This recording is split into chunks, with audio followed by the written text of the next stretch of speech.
একটা human body সম্পর্কে 5 বছর পড়াশোনা করতেছি, আর তারা কি করতেছে যে এসএসসি পরীক্ষার পরে 6 মাসের 1 বছরের ট্রেনিং নিয়ে তারা একটা হিউম্যান বডিকে ডিল করতেছে। আমরা অ্যাকচুয়ালি মানুষকে মৃত্যুর মুখের দিকে ঠেলে দিচ্ছি। আমার দেশের স্বাস্থ্য উপদেষ্টা সে কি ম্যাচ দিয়ে চিকিৎসা করে না তো। আমার দেশের সচিব সে কি ম্যাচ দিয়ে চিকিৎসা করে না তো। আমার দেশের মন্ত্রী ম্যাচ দিয়ে চিকিৎসা করে না তো।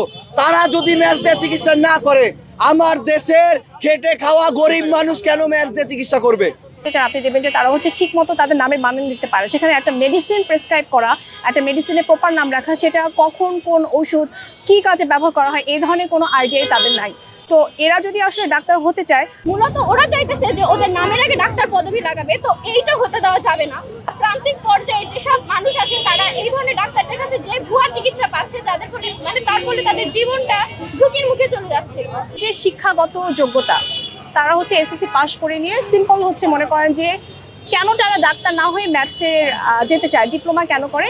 কারণ বেসিক্যালি তারা হচ্ছে যে মেডিকেল যে ভর্তি পরীক্ষা দিয়ে আপনার আমাদেরকে মেডিকেল কোর্সে ঢুকতে হয়, সেই ভর্তি পরীক্ষা দেওয়ার যোগ্যতাই তারা পায় না, যোগ্যতা তাদের নেই। তাদের যে সিজিপিএ থাকে সেটা 2.5 থাকে, এই যোগ্যতা দিয়ে আপনি হচ্ছে মেডিকেল অ্যাডমিশন টেস্টে আপনি অ্যাপ্লাই করতে পারবেন না। সো প্রথমেই কোয়ালিফাইং এক্সামেই তারা বাদ। ডাক্তার হওয়ার যে প্রাথমিক যোগ্যতার যে পরীক্ষা সেটা থেকে তারা বাদ। যে ডাক্তার ছাড়া কেউ কোনো ধরনের প্রেসক্রাইব করতে পারবে না। এটার জন্য তারা যেন ডাক্তার পদবি ব্যবহার করে ভুল চিকিৎসা না দিতে পারে, আর ডাক্তার ব্যতীত কেউ যেন হোয়াইট অ্যাপ্রন ইউজ করতে না পারে, তার জন্য মূলত এই আন্দোলনটা করে। এটা নামের পাশে ডাক্তার দেখলেই চিকিৎসা নিতে যায়, এবং সত্যিকার অর্থে যেটা যে বাংলাদেশে যে গ্রামগঞ্জ আছে এখনো হচ্ছে চিকিৎসকের অপতুলতা আছে। যেরকম ডাক্তার বা ডেন্টিস্ট থাকা দরকার সেই প্রমাণ ডাক্তার বা ডেন্টিস্ট নাই, যার কারণে মানুষকে বাধ্য হয়ে এদের কাছে যেতে হয়।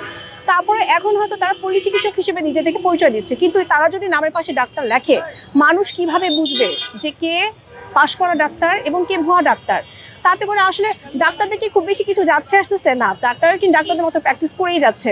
সমস্যা পড়বে কিন্তু সাধারণ জনগণ হচ্ছে পার্থক্যগুলো বুঝছেন না, বা সাধারণ জনগণ বারবার হচ্ছে আপনার অপচিকিৎসার এই যে অপচিকিৎসা বারবার। আমরা বাংলাদেশের মতো দেশে আসলে অ্যান্টিবায়োটিক আমরা যেগুলো এখন দিই, আমাদের দেখা যায় যে হচ্ছে সরকারি হাসপাতালে আইসিইউতে আমরা যে অ্যান্টিবায়োটিকগুলো ইউজ করি সেগুলোতেও হচ্ছে নর্মাল ওয়ার্ডের রুগীরা রেজিস্ট্যান্ট। কারণ কি, এই যে যাচ্ছে তাই যত্রতত্র অ্যান্টিবায়োটিকের ব্যবহার। আমি হয়তো জানি কখন কোন জায়গায় অ্যাপ্লিকেশন করা দরকার, একজন ভুয়া ডাক্তার সেটা জানে না। সো এগুলো আসলে সব কিছু মিলায় জিনিসগুলো অনেক বেশি বাজে আকার ধারণ করছে। এটা ডাক্তারদের থেকেও আমি বলবো যে এই আন্দোলনটা সাধারণ মানুষের হচ্ছে আমাদের সাথে এই আন্দোলনের সাপোর্ট দেওয়াটা বেশি দরকার। তাদের নিজেদের জন্য তাদের চিকিৎসার যে মিনিমাম মানদণ্ড আছে সেটাকে সুনিশ্চিত করার জন্য সবার আমাদেরকে সহযোগিতা করা দরকার।